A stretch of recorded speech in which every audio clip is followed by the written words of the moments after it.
Hello everyone, I'm Rose, and let me share my story with you. My mother-in-law, Sherry, used to be a different person, not the vain and shallow woman she is now. This change occurred later in her life, or at least that's what my husband, Dylan, believes. Growing up, Dylan and Sherry didn't have a lavish lifestyle. They led a modest life together after Dylan's father passed away when he was just 4 years old. Sherry took on the role of the breadwinner, and they lived a simple life until Dylan secured a great job after college. Dylan is a remarkable and kind man, not just because he's my husband. He earned a full scholarship to medical school and became a doctor. Despite his success, Dylan remained humble. However, Sherry's life took a turn for the luxurious. Now, let me clarify, I don't have a job for reasons I'll discuss later, but that doesn't mean I am poor or dependent on others. Unfortunately, Sherry got the wrong impression of me when we first met. Whether it was my clothes or mannerisms, something repelled her.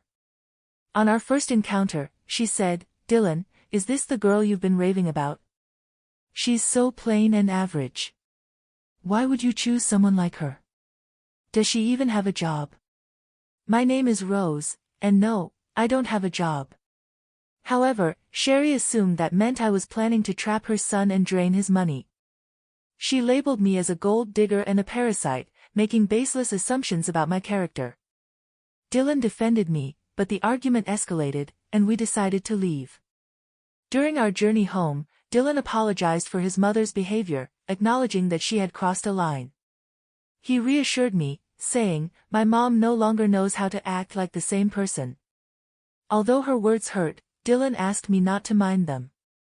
Yet, I couldn't shake the feeling that being comfortable around Sherry might be a challenge. After all, she's the only parent Dylan has left. I decided to step back. We don't have much extended family, and completely cutting her off isn't feasible. I won't push you to be friends with her, but can you at least be civil around her? I replied, "I can act respectfully towards your mom, Dylan, but I doubt she'll reciprocate. Don't worry, Rose, I'll keep her in check. If she crosses the line, we can consider reducing contact. I love my mom, but I love you too. I won't let her harass you for no reason." I was skeptical about my relationship with Sherry.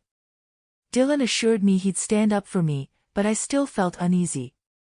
Dylan and I got married 3 years after we started dating. We had a court wedding due to financial constraints. Dylan was sending Sherry a lot of money every month for emergencies. Even after we married, he continued this practice, straining our finances. I didn't stop him, I believed he had the right to help his mom. However, Sherry became a problem. She regularly spoke ill of me and gossiped with her friends, spreading rumors about me being a gold digger. I ignored it initially, but it started affecting my reputation. Despite Dylan's efforts, Sherry never treated me kindly. She believed I wasn't good enough for her son. Surprisingly, one day, Dylan told me that his mom wanted to invite me to a small party she was hosting. I was skeptical since she disliked me. Dylan assured me that she promised to improve and wanted me there. It seemed odd, considering her recent financial struggles, but Dylan believed she managed somehow. I agreed to go, despite my concerns about her behavior. Dylan hoped his mom was making an effort, so I decided to keep an open mind. I truly wanted us to mend our relationship and become friends.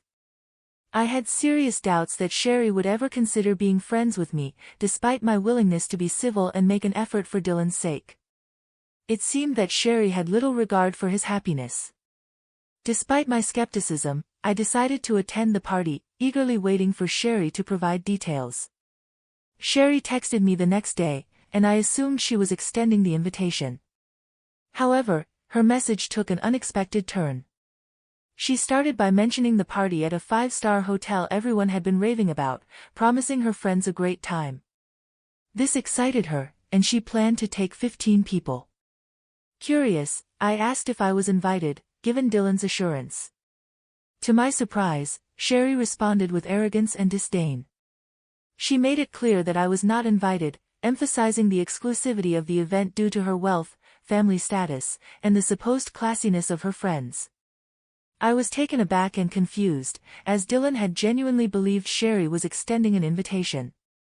I expressed my assumption, only to be met with Sherry's condescending remarks, stating that I wouldn't understand the intricacies of planning such an event. I decided to maintain my dignity, acknowledging her message and clarifying that I wouldn't attend if I wasn't wanted. Sherry reiterated her stance, emphasizing her class and status.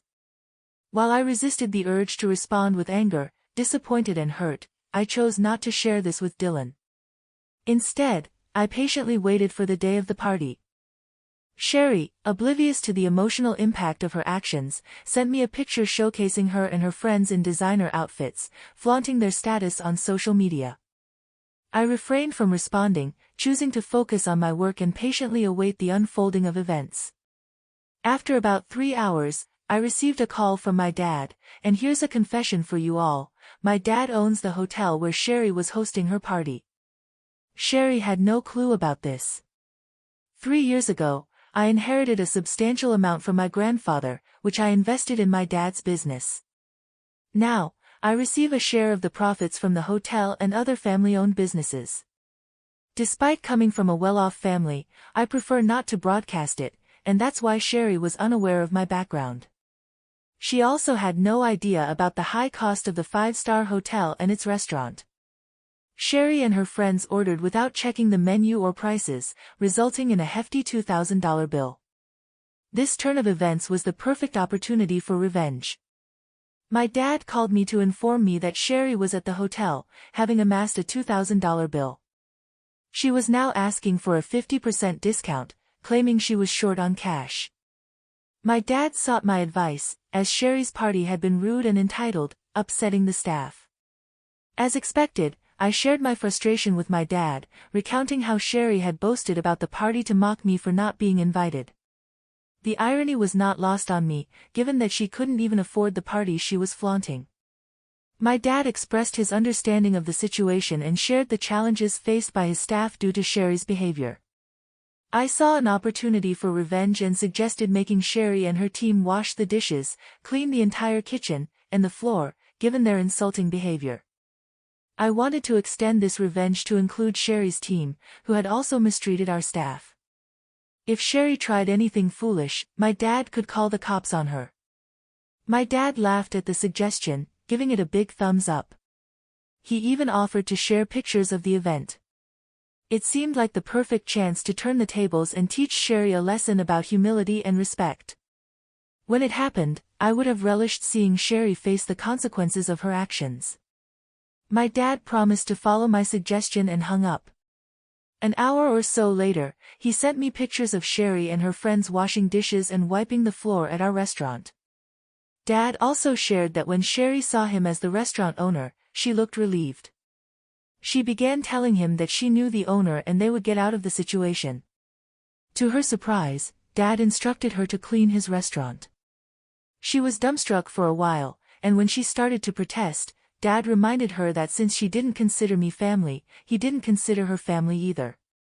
It was a hilarious turn of events, and though I wished I was there, I did get some good pictures. After a while, Dylan came home looking visibly upset. I could tell he had heard from Sherry about what happened, and I knew she must have given him a twisted account of the events.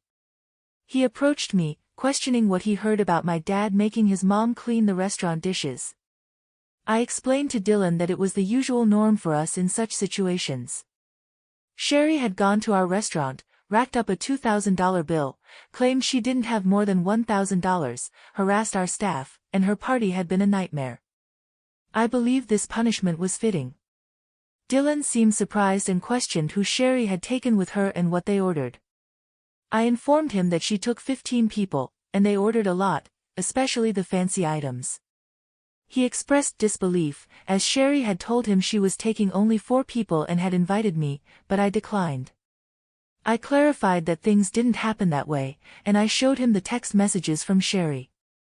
Dylan requested the bills and asked me to show him the texts, wanting to understand the situation better.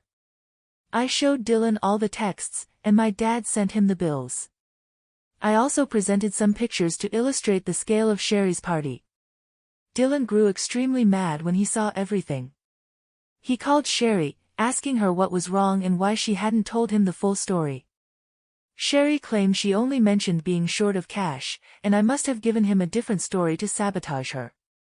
Dylan confronted her, pointing out that she declined my invitation and insulted me by saying I wasn't classy enough for her. Sherry tried to brush it off as a harmless joke, but Dylan wasn't buying it. He questioned her spending thousands of dollars taken from him on friends while insulting his wife. He called her out for her actions, stating that spending $2,000 on food and drink wasn't a small matter. Sherry was left trying to justify her actions, while Dylan expressed his disbelief at her behavior. "I made a mistake by giving you money whenever you shared stories about needing it, Mom." "Well, guess what? I'm not giving you any money again." "But Dylan, you've been so supportive for so long. You can't just stop now. It was a one-time mistake." "Dylan, why are you overreacting?" "No, Mom, I am not overreacting. This is not a one-time mistake. If you can't even consider my wife as family, I don't want anything to do with you. I always thought you would change your mind, but you never did. I'm not paying you to insult my wife and call her classless while she sacrifices a lot to support you. This ends now." Dylan didn't listen to Sherry anymore. He hung up on her and blocked her number. He also apologized profusely to me for being mad at me without knowing the full story. I forgave him because, well, he did stand up for me. We had a serious discussion about Sherry and jointly decided that she will no longer be in our lives for now. Yes, Dylan is now a wealthy man, but he knows to stay humble. He found Sherry's behavior completely unacceptable, especially because it was directed towards me. I agreed with the fact that it was very unfair to me, and I was all set to remove her from our life for good. In the next few days, Sherry reached peak panic. She realized that her own actions may have damaged her relationship with her son for good, sending her into a horrible panic. She showed up at our house and demanded to speak with Dylan. Slowly, her demands turned into begging after she was turned away from the door every time. Yes, Sherry worked and earned some money, however, it wasn't enough for the high-end lifestyle she had gotten used to all these years. Dylan had stopped giving her money entirely. Instead, he invested some of his funds into my dad's business to help him open new hotels and restaurants in the neighborhood. We do plan on expanding our hotel business to bigger cities, but we'll have to see what the future holds. Since Dylan stopped sending her funds, Sherry had to downgrade her lifestyle significantly. She was struggling to keep the rented condo with her own money and ultimately decided to end her lease. She has now shifted to a small one-bedroom apartment and doesn't have any money to spend on extras after all the bill payments. How do we know this? She emails us about it, of course. She still downplays her behavior and acts like we are overreacting. Suffice it to say, she will be out of our lives for a while now. Just a month ago, I found out that I was pregnant. Dylan and I are overjoyed and busy planning everything before our baby comes. To be honest, I'm glad that my child won't be around shallow people like Sherry anymore. But if the time comes, I will make sure my dear mother-in-law doesn't get to fill my child's head with nonsense. For now, please wish us luck so that we can be good parents to a healthy child.